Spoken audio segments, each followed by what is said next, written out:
یا ایہا الذین آمنوا اذکروا نعمت اللہ علیکم اذ جاءتکم جنود فارسلنا علیہم ریحا وجنودا لم تروها وکان اللہ بما تعملون بصیرا۔ آمنت باللہ صدق اللہ مولانا العظیم۔ حضرات محترم، آپ حضرات آج درس قرآن سماعت کریں گے، اور درس قرآن کے لیے جس آیت کریمہ کا آج ہم نے انتخاب کیا ہے سب سے پہلے اس کا تعلق سماعت کر لیجئے کہ یہ 21واں سپارہ ہے، سورہ احزاب ہے، اور اس کی آیت نمبر جو ہے وہ 9 ہے۔ اللہ نے اس میں ارشاد فرمایا ہے یا ایھا الذین آمنوا اذکروا نعمت اللہ علیکم، اے ایمان والو اللہ کا احسان مانو اپنے اوپر اور اس احسان کو یاد کرو۔ اذ جاءتکم جنود فارسلنا علیہم ریحا وجنودا، جب تم پر کچھ لشکر آئے تھے تو اللہ نے ان پر آندھی بھیج دی اور لشکر بھیج دیے۔ لم تروہا، اور ایسے لشکر بھیجے جنہیں تم دیکھ نہیں سکتے تھے۔ وکان اللہ بما تعملون بصیرا، اور اللہ تبارک و تعالیٰ تمہارے کاموں کو دیکھ رہا ہے۔ ذرا غور کیجیے، اللہ رب العزت کا ارشاد فرما رہا ہے، اللہ نے فرمایا اے ایمان والو اللہ کا احسان مانو اس وقت کہ جب تمہارے اوپر دشمن چڑھ کر آ رہا تھا تو اللہ نے لشکر بھیج دیے، تیز آندھی بھیج دی، اور ایسی آندھی تھی، ایسا لشکر اللہ نے بھیجے جو تمہیں نظر بھی نہیں آ رہے تھے، اور جو بھی تم کچھ کام کر رہے تھے اللہ تمہارے کاموں کو دیکھ رہا ہے۔ یہ غزوہ احزاب کا واقعہ ہے، اور اس سورت کا نام بھی سورہ احزاب ہی ہے۔ یہ غزوہ احزاب جو ہے یہ غزوہ احد کے 1 سال کے بعد ہوا ہے، جب اسلام آگے چلتا رہا، پھیلتا رہا مزید، اور مسلمانوں نے بہت سارے علاقے فتح کر لیے، تو مدینے کے جتنے بھی یہودی تھے ان کے علاقے بھی فتح کیے، اور فتح کرنے کے بعد یہودیوں کا بڑا جو قبیلہ تھا، قبیلہ بنو نذیر، ان کے علاقوں کو بھی فتح کرنے کے بعد آپ نے ان کو جلا وطن کر دیا۔ جب ان کو ان کے علاقے سے نکال دیا تو ان کو بڑا غم و غصہ تھا کہ مسلمانوں سے بدلہ کیسے لیا جائے، تو انہوں نے دیگر قبیلوں کے ساتھ مل کے بہت بڑی جنگ کی تیاری کرنی شروع کی، اور ایک لشکر جرار رہ کر مسلمانوں پر حملہ آور ہونے کے لیے آ رہے تھے، اور وہاں رسول اللہ صلی اللہ علیہ وسلم کو اطلاع ملی کہ انہوں نے تو جنگی تیاری شروع کر دی ہے، اور فلاں فلاں قبیلے کے لوگ بھی مسلمانوں کے خلاف یکجا ہیں، اور بہت بڑی جماعت کو لے کر مسلمانوں پہ حملہ آور ہونے کے لیے آ رہے ہیں۔ نبی کریم صلی اللہ علیہ وسلم نے انتہائی خوبصورت تدبیر فرمائی۔ آپ نے اپنے صحابہ کو حکم دیا کہ ایسا کرو، اب جو جنگ جو ہوگی اس کی صورتحال انوکھی ہوگی، بالکل مختلف ہوگی، اس کی طرز عمل مختلف ہوگا۔ آپ نے کیا کیا، مدینہ کے علاقے میں آپ نے خندق کھدوائی، جس کو غزوہ خندق بھی کہا جاتا ہے۔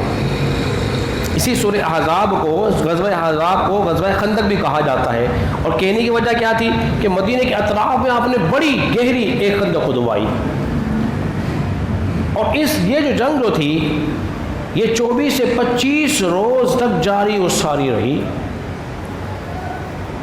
اور اس جنگ کے اندر جب اس جنگ کے اندر خندق کھودی جا رہی تھی، رسول اللہ صلی اللہ علیہ وسلم نے اس خندق کو کھودنے میں خود حصہ لیا، خود شرکت کی۔ اس جنگ کی اہمیت کا اندازہ اس بات سے لگائیے۔ جب وہ لوگ حملہ کرنے کے لیے مسلمانوں پر آئے، انہوں نے کیا دیکھا کہ بہت بڑی خندق کھودی ہوئی ہے، اب حملہ آور کیسے ہوں؟ تو وہ دیکھ کر حیران ہو گئے، بولے یہ کیسی تدبیر ہے، یہ کیسی جنگی پالیسی ہے، ہم نے تو کبھی ایسی پالیسی دیکھی نہیں، ایسی تدبیر دیکھی نہیں، یہ کیا؟ تو ان کو بڑے خوف ہوا کہ اب کیا ہوگا۔ وہ لوگ اترنے لگے اور چڑھنے لگے، مسلمانوں کی حالت عجیب ہو رہی تھی۔ اس اتنا بڑا لشکر جرار ہے، 12,000 کا لشکر تھا اس وقت، مسلمانوں پہ حملہ کرنے کے لیے آ رہا تھا۔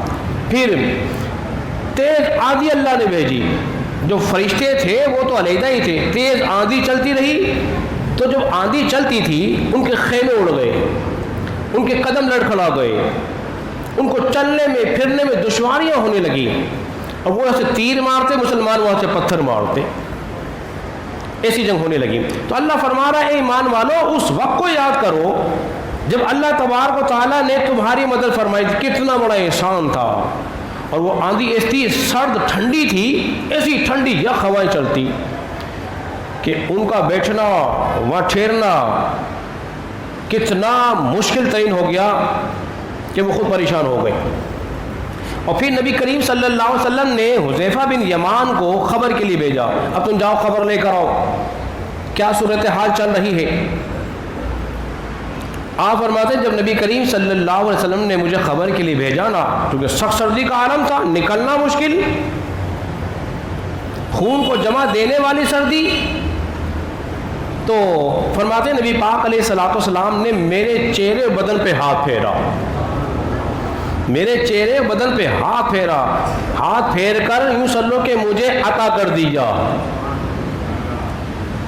کیا عطا کر دیا؟ عطا یہ کیا کہ حضور علیہ الصلوۃ والسلام نے ہاتھ پھیرا چہرے اور بدن پر، فرماتے ہیں بس حضور کا ہاتھ پھیرنا تھا، جو ٹھنڈی سرد ہوائیں چل رہی تھی اس کا اثر میرے پر ہوتا ہی نہیں تھا۔ ایسے مولا علی شیر خدا رضی اللہ عنہ کو کسی نے دیکھا کہ گرمی کے کپڑے سردیوں میں پہنتے ہوئے دیکھا اور سردی کے کپڑے گرمی میں پہنتے ہوئے دیکھا۔